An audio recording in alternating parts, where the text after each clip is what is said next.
नमस्कार।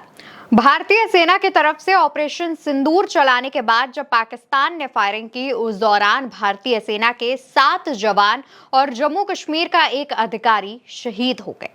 Jammu Kashmir state service के जो अधिकारी थे, उनसे जुड़ी और इन 7 जवानों से जुड़ी तमाम जानकारियों के बारे में इस वीडियो में हम बात करेंगे, जिन्होंने अपनी ड्यूटी करते हुए देश की रक्षा के लिए सर्वोच्च बलिदान दिया है। सबसे पहले बात करेंगे सुरेंद्र मोगा की। ये सार्जेंट हैं, इंडियन एयरफोर्स की 36 विंग में पोस्टेड हैं। बतौर मेडिकल असिस्टेंट सार्जेंट थे। राजस्थान के झुंझुनू के रहने वाले सुरेंद्र, इनकी पोस्टिंग बेंगलुरु में थी और वहीं पर परिवार के साथ रहते थे, लेकिन जब सीमा पर तनाव बढ़ा तो इनकी पोस्टिंग उधमपुर में हुई। 10 मई का वाकया है। पाकिस्तान की तरफ से श्रीनगर, अवंतीपुर और उधमपुर एयरबेस कैंप्स में गोलीबारी की गई। उसी दौरान ये घायल हुए और उनका इलाज किया गया। उसके बाद खबर आई कि वो शहीद हो गए हैं। इनके परिवार की बात करें तो इनके परिवार में इनकी पत्नी, एक बेटी 11 साल की, एक बेटा 7 साल का है। ये 2 साल बाद रिटायर होने वाले थे, लेकिन उससे पहले ही पाकिस्तान की तरफ से की गई गोलीबारी में घायल हुए और उसके बाद शहीद हो गए।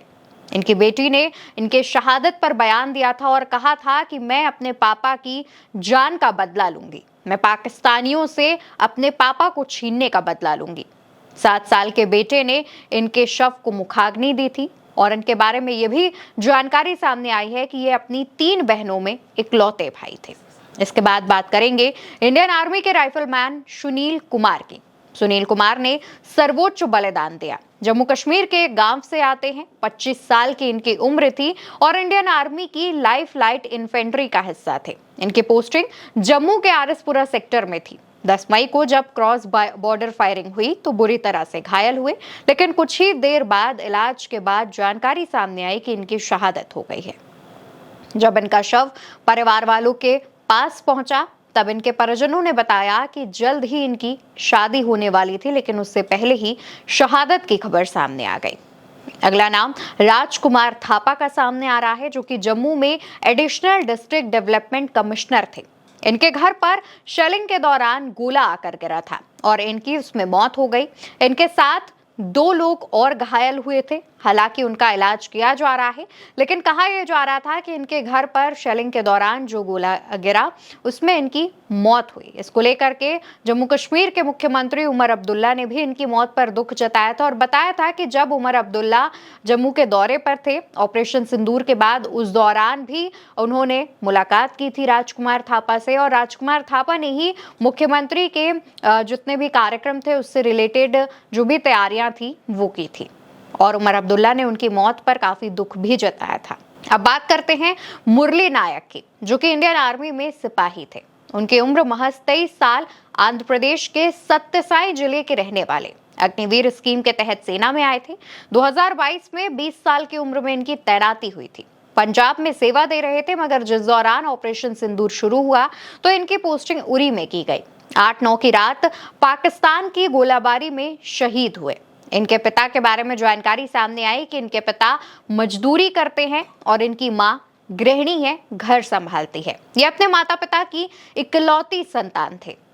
कई मीडिया रिपोर्ट्स में यह भी बताया गया कि इनके पिता नहीं चाहते थे कि इनका इकलौता बेटा सेना में जाए, लेकिन बचपन से ही इनके बेटे को वर्दी के प्रति एक अलग किस्म का लगाव था, जिसको लेकर के वो अग्निवीर के तहत सेना में भर्ती हुए और इसके बाद महज 23 साल की उम्र में इन्होंने भारत के लिए शहादत दे दी। अपने देश की रक्षा करते हुए शहीद हो गए। अगला नाम बिहार के मोहम्मद इम्तियाज का है। बिहार के छपरा के रहने वाले मोहम्मद इम्तियाज बीएसएफ में सब इंस्पेक्टर थे। इनकी पोस्टिंग भी जम्मू के आरएसपुरा में थी और बीएसएफ के बतौर सब इंस्पेक्टर ये अपनी चौकी की सुरक्षा में तैनात थे। इनकी भी पाकिस्तान की तरफ से की गई शेलिंग में मौत हुई है। इन्होंने शहादत दी है।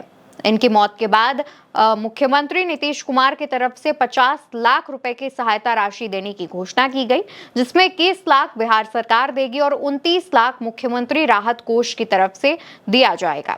हालांकि परिवार की तरफ से कुछ और मांगे भी मुख्यमंत्री के सामने रखी गई हैं, जिसमें कहा गया कि गांव में स्वास्थ्य केंद्र बनाया जाए जिसमें निःशुल्क उपचार किया जाए, इनके नाम एक सड़क हो और इनके नाम स्मारक भी बनाया जाए।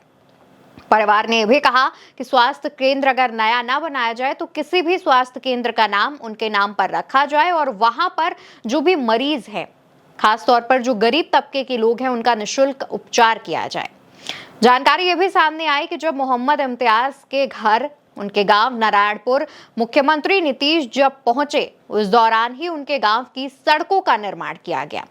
क्योंकि मुख्यमंत्री आ रहे थे, इसलिए वहां पर सड़क होना बहुत जरूरी था। इससे पहले उनके यहाँ पर सड़क नहीं थी, जिसको लेकर के इसकी शिकायत उनके परिजनों ने भी दी।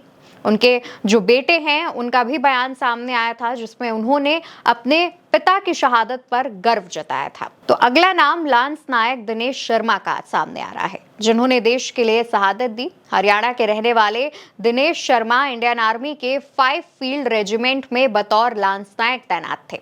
इनके 5 भाइयों में से ये सबसे बड़े हैं। और एक बात यह भी है कि इनके 3 भाई, इन्हें मिलाकर इनके परिवार से 3 लोग सेना में अपनी सेवाएं दे रहे हैं। इनके परिवार में इनके पत्नी, 2 बच्चे जिनकी उम्र 4 साल और 8 साल है, और इसके अलावा इनकी पत्नी 7 महीने की गर्भवती भी है। जानकारी सामने आई कि ये 2 साल से पुंछ में पोस्टेड थे और पाकिस्तान की तरफ से की गई गोलीबारी में शहीद हुए। अगला नाम आता है दीपक चिमंगम का। बीएसएफ के जवान हैं। दीपक मणिपुर के इम्फाल से आते हैं। 10 मई को ही इनकी पोस्टिंग जम्मू कश्मीर के आरएसपुरा इलाके में की गई थी और जिस दौरान पाकिस्तान की तरफ से भारी गोलाबारी की गई, उसमें वो घायल हुए और अगले दिन यानी 11 तारीख को ये जानकारी सामने आई कि वो शहीद हो गए हैं। इनकी शहादत पर पूरा गांव, पूरा जो कस्बा है, वो गर्व करता है। इनसे जुड़ी जानकारी सामने आई कि जब इनका शव इनके परिवार को सौंपने के लिए निकला, उस दौरान तमाम जो इनके साथी जवान थे वो भावुक हो गए। इसके बाद अगला नाम सूबेदार मेजर पवन कुमार का, जो कि हिमाचल के कांगड़ा के रहने वाले हैं। पंजाब रेजिमेंट में JCO यानी कि जूनियर कमिश्नर्ड ऑफिसर थे। 10 मई को हुई गोलाबारी में ये शहीद हुए। इनके पिता भी पंजाब रेजिमेंट में बतौर हवलदार रह चुके हैं और रिटायर भी हो चुके हैं। इनके परिवार में अभी माता पिता के अलावा उनकी पत्नी, एक बेटा और एक बेटी है। और ये भी बताया जा रहा है कि इनके कार्यकाल के मात्र 2 महीने बचे थे, इसके बाद वो रिटायर होने वाले थे। हालांकि उससे पहले ही वो भारत की रक्षा करते हुए शहीद हो गए। तो दोस्तों, ये भारतीय सेना के उन तमाम विंग्स के सिपाहियों की कहानी थी जिन्होंने देश के लिए अपना सर्वोच्च बलिदान दिया।